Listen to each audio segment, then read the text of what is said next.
Hello there, and a very warm welcome back to our channel.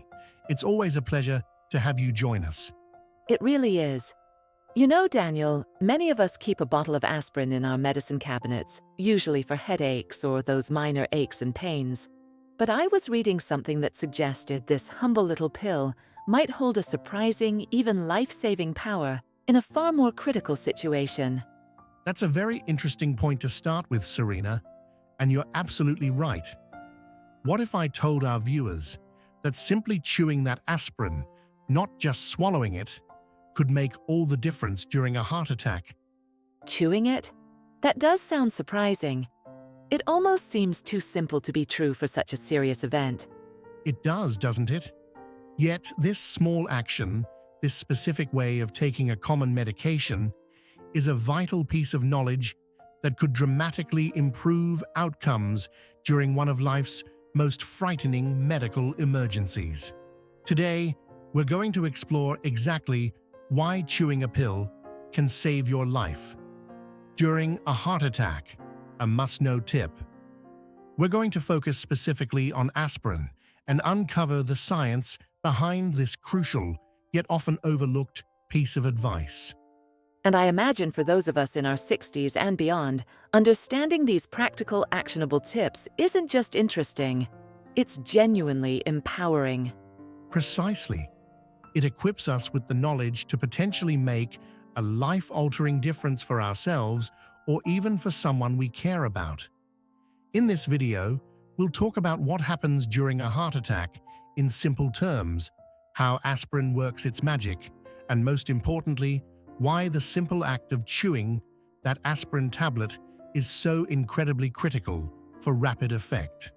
We'll also discuss the right time to consider this, who should be cautious, and always, the first and most important step you must take. So, we invite everyone to grab a comfortable seat and let's learn something truly valuable together. That sounds like a very important discussion, Daniel. Where should we begin? Well, before we dive into the specifics of aspirin, Serena, I think it's helpful for everyone to have a basic understanding of what's actually happening inside the body when someone is having a heart attack. Now, I promise not to get overly technical, but a little background will help us all appreciate why our main topic today is so important. Our heart, as we know, is a remarkable muscle, working tirelessly every second of our lives to pump blood, rich in oxygen and nutrients, to all parts of our body. And to do that incredible job, the heart muscle itself must need its own steady supply of blood, right? Exactly. It needs a constant supply of this oxygen-rich blood, which it gets through blood vessels called coronary arteries. A heart attack, or what doctors often call a myocardial infarction, typically occurs when one or more of these coronary arteries becomes blocked. You can think of these arteries like pipes supplying water to a vital part of your home. If a pipe gets clogged, the water can't get through. And what usually causes that clog in the arteries? In the case of a heart attack, the most common cause of this blockage is the buildup of fatty deposits, or plaques, on the inner walls of these arteries. This process is called atherosclerosis, and it can happen over many years. Sometimes, one of these plaques can rupture or break open. When this happens, the body, in its attempt to repair the injury, forms a blood clot around that ruptured plaque. So the blood clot is the real problem here. Precisely. This is where the real trouble begins. If this blood clot grows large enough, it can completely block the artery, cutting off the blood supply to the part of the heart muscle fed by that artery. When heart muscle cells are deprived of oxygen and nutrients, they begin to get damaged, and if the blockage isn't cleared quickly, those cells will start to die. This damage to the heart muscle is what causes the symptoms of a heart attack and can lead to serious, long-term complications, or tragically, can even be fatal. So the longer that artery stays blocked, the worse the damage to the heart. Exactly. That's why you'll often hear medical professionals say, time is muscle when it comes to heart attacks. Every minute counts.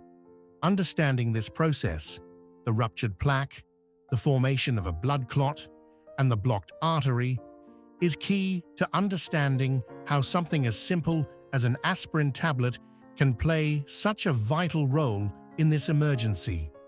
It's not a cure by any means, but it's a powerful first aid measure that can help to limit the damage while you're waiting for professional medical help to arrive.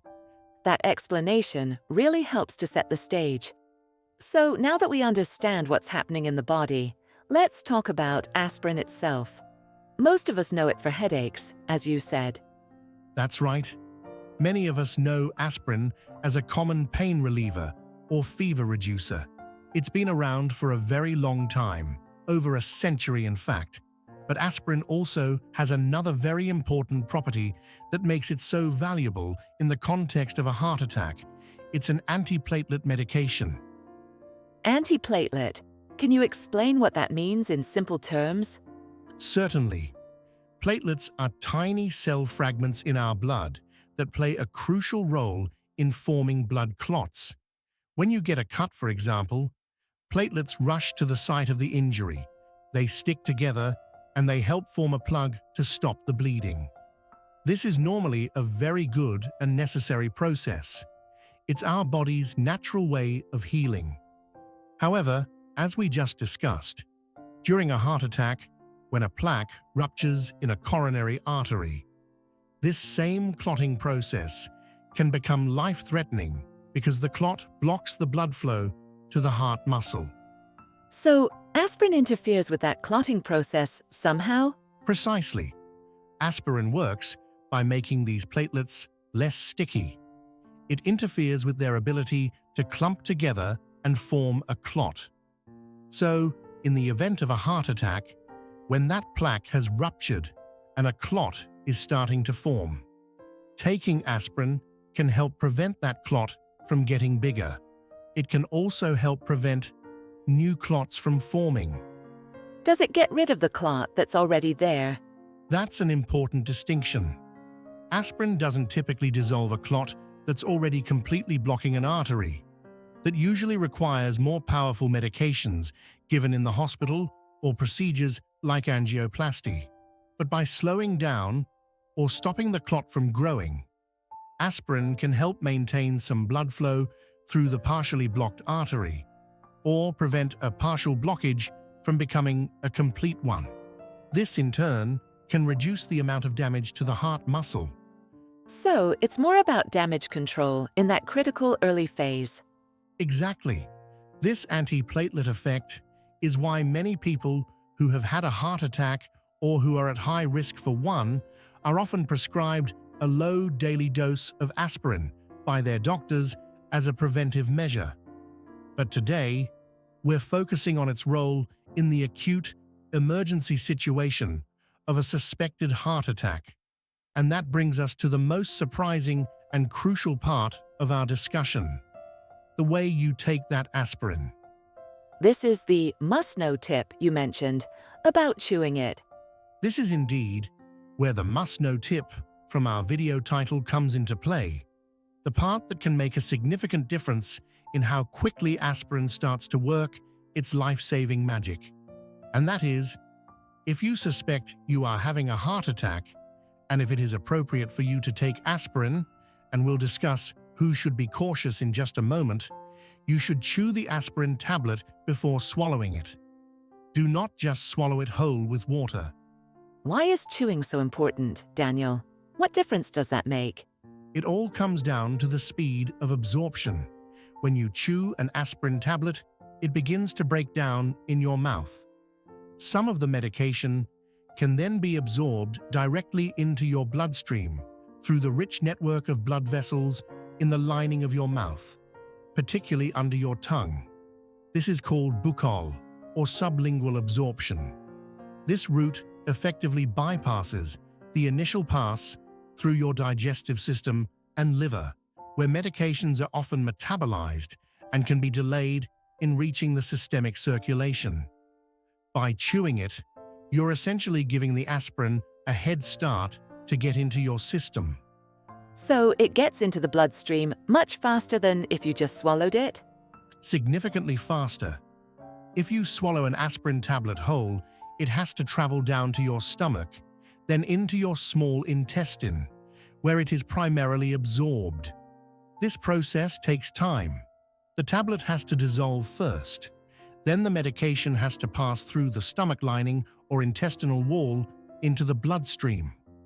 Depending on various factors, like whether you have food in your stomach, this can take a significant amount of time, precious minutes that you simply don't have when your heart muscle is being starved of oxygen.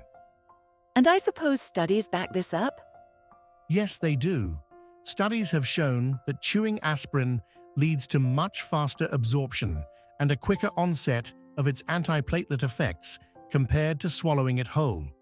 We're talking about a difference that can be critically important. When time is muscle, getting that aspirin working as quickly as possible to prevent the clot from worsening is paramount. Chewing ensures that the aspirin gets into your system and starts to inhibit those platelets much more rapidly. Think of it like this. You want to get the firefighters to the scene as quickly as possible, not have them take a scenic route. Chewing the aspirin is like giving it an express lane directly into your bloodstream.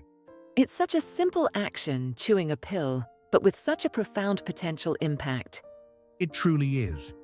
And this isn't just a casual suggestion. It's a recommendation based on how our bodies absorb medication and the urgent nature of a heart attack. So, if the situation arises and aspirin is right for you, remember to chew, don't just swallow.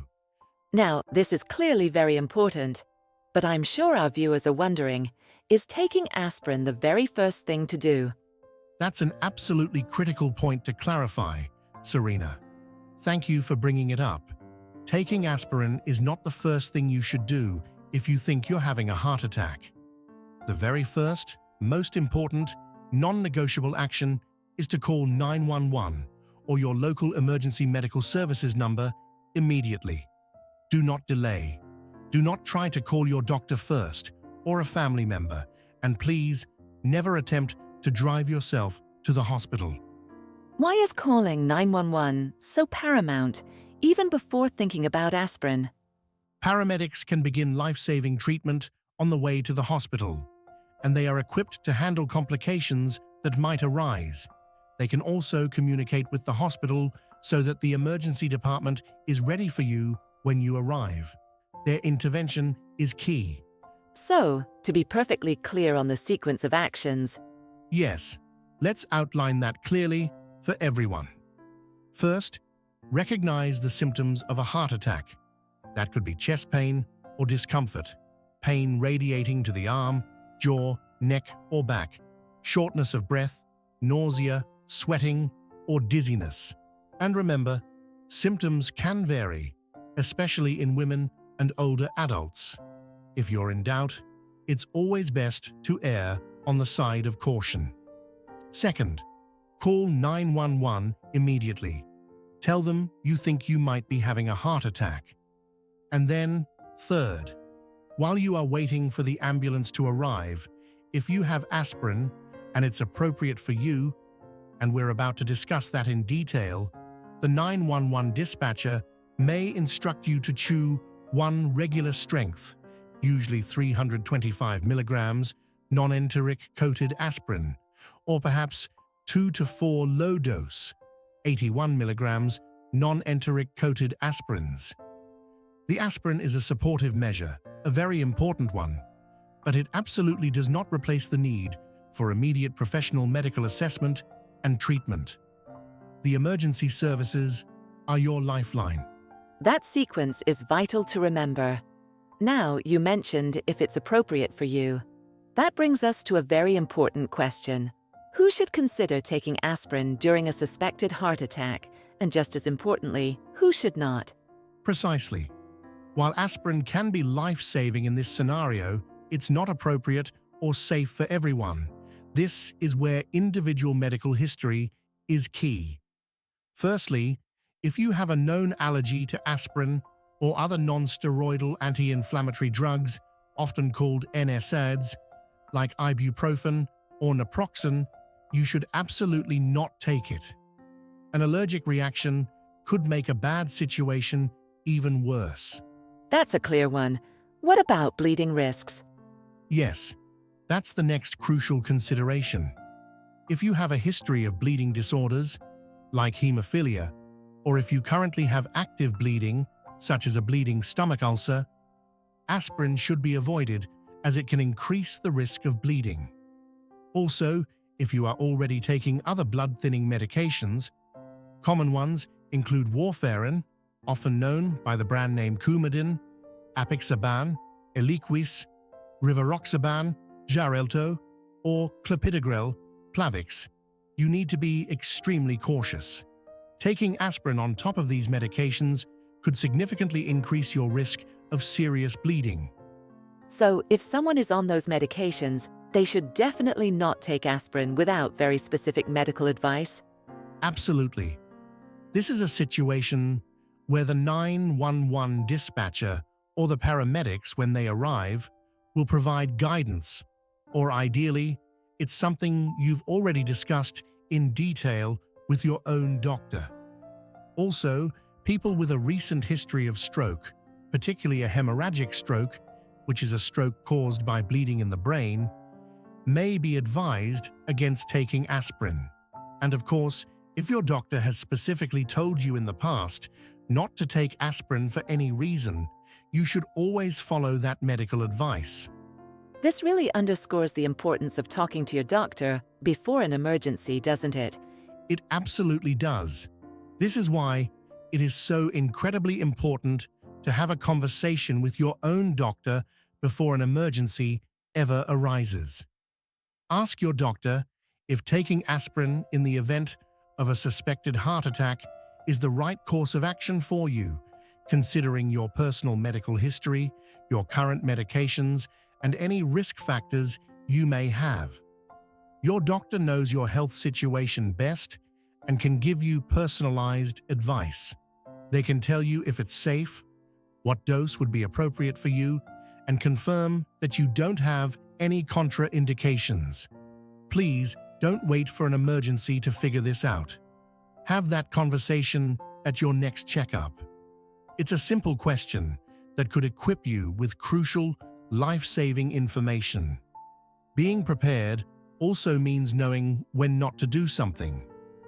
And if the 911 dispatcher gives instructions, Always follow their guidance if they give you instructions about aspirin. They are trained to assess the situation over the phone.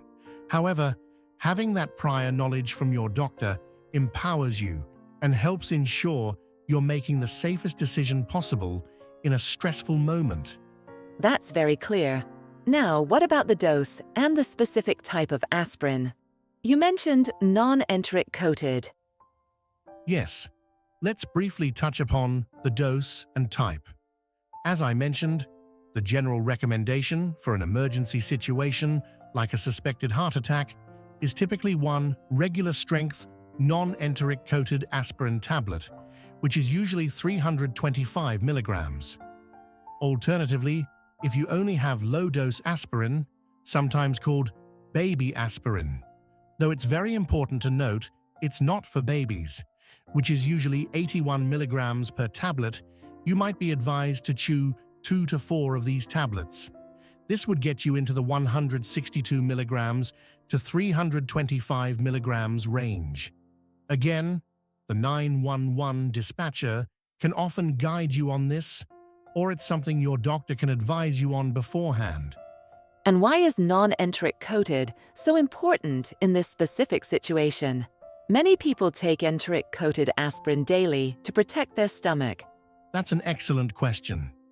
Enteric-coated aspirin tablets are designed with a special coating precisely for that reason, to protect your stomach and to dissolve more slowly, usually in the small intestine rather than the stomach. While this can be beneficial for daily long-term use to reduce stomach irritation, In an emergency heart attack situation, you want the aspirin to be absorbed as quickly as possible. An enteric coating will delay that absorption, even if you chew it. So, for this emergency purpose, plain, non-enteric-coated aspirin is preferred. It's a good idea to check your aspirin bottle to see what kind you have. Perhaps even keep a small supply of the appropriate non-enteric-coated aspirin readily accessible specifically for this potential emergency, separate from any daily enteric-coated aspirin you might take for other reasons. That's a very practical tip to check the type of aspirin you have on hand. Now, it's also important to be realistic about what aspirin can and cannot do, isn't it? Absolutely. It's also important to understand what aspirin doesn't do in this situation. While chewing aspirin is a critical early step, if you're having a heart attack, it's not a cure, and it doesn't eliminate the need for emergency medical treatment. Aspirin, as we've discussed, primarily works by preventing platelets from sticking together and making an existing blood clot worse, or forming new clots. It generally does not dissolve a large established clot that is already completely blocking an artery. More powerful clot-busting drugs, often called thrombolytics, or procedures like angioplasty, where a balloon is used to open the artery, and stenting, placing a small mesh tube to keep it open, are usually needed to restore blood flow fully. So, no one should ever think that taking an aspirin means they can just wait it out at home. Absolutely not. Please never think that taking an aspirin means you don't need to go to the hospital or that you can just wait and see. A heart attack is always a medical emergency requiring immediate professional care. Aspirin is a bridge, a very important first aid measure to help minimize damage while you are getting to that definitive care. It buys precious time and can improve outcomes, but it is part of a sequence of actions, with calling 911 being the absolute first. That's a very important clarification. It's a helper, not a replacement for emergency care. Precisely. So, as we draw towards the end of our discussion today, let's quickly recap the most vital points for everyone. A recap would be great. If you suspect you or someone else is having a heart attack, the first and most critical step is to call 911 or your local emergency number immediately. Then, while waiting for help to arrive, if it's appropriate for your specific health situation, and this is ideally something you've discussed with your doctor beforehand, chewing one regular strength, 325 milligrams, non-enteric-coated aspirin, or 2 to 4 low-dose, 81 milligrams, non-enteric-coated aspirins can be a life-saving measure. Chewing it allows for faster absorption into your bloodstream, helping to make platelets less sticky and potentially preventing a blood clot in your coronary artery from getting worse. And that simple tip, to chew the aspirin, really leverages our body's own absorption pathways to get the medication working faster, right when every second counts. Because as you said, time is muscle. Exactly. Remember, this advice about aspirin is for a suspected heart attack emergency and should always be secondary to calling for immediate medical help. And it's absolutely crucial to talk to your doctor in advance to understand if this course of action is safe and appropriate for you, given your personal health history and any other medications you might be taking. Knowledge and preparation are truly empowering. Understanding why chewing aspirin can be so beneficial and when and how to do it safely is a valuable piece of that preparation. This has been incredibly clear and helpful, Daniel. It's a topic that can seem daunting, but breaking it down like this really helps. I truly hope so. Our goal here is always to provide our viewers with practical, reliable information that you can use to live a healthier, safer, and more empowered life. And I'm sure many of our viewers might have thoughts or questions. Were you aware of the importance of chewing aspirin in this situation? Perhaps you've had a conversation with your doctor about this very topic. We'd love for you to share your experiences or any questions you might still have in the comments section below. Your insights can be incredibly valuable to others in our community. And if you found this video informative and helpful, please do give it a thumbs up. It really helps our channel reach more people who could benefit from this information. And if you haven't already, please consider subscribing and clicking that notification bell so you don't miss out on our future videos designed to support your health and well-being. Thank you so much for joining us today. Please take this information to heart, discuss it with your doctor, and share it with those you care about. Stay safe, stay informed, and know that you have the power to take important steps for your health. We look forward to seeing you in the next video. Bye for now. Bye for now.